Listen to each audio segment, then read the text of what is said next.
Aljur tinaniman ng halik sa labi, noo si AJ sa harap ng mga manonood. Usap-usapan sa social media ang paghalik ni Aljur Abrenica sa kanyang jawang si AJ Revol habang sila umano ay nasa isang show sa Canada. Mapapanood sa video na tila hinaharana ni Aljur si AJ sa saliw ng kanyang ikaw lamang. Makikita naman ng audience na naghiyawan sila nang halikan na nga ni Aljur ang kanyang jowa, matapos na tila magpaalam muna ang una sa huli. Ang unang halik sa labi ay tumagal ng ilang segundo. Pagkatapos ay muling naglapat ang kanilang mga labi. Matapos sa labi, tinaniman naman ng halik sa noo ng aktor si AJ.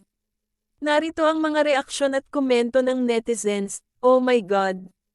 Wey! Kapal! Kakilabat ka iya sa mga anak niya.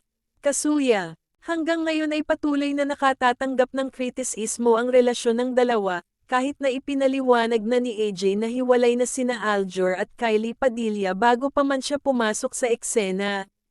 Sa kasalukuyan kasi ay hindi pa annulled ang kasal ni na Aljur at Kylie.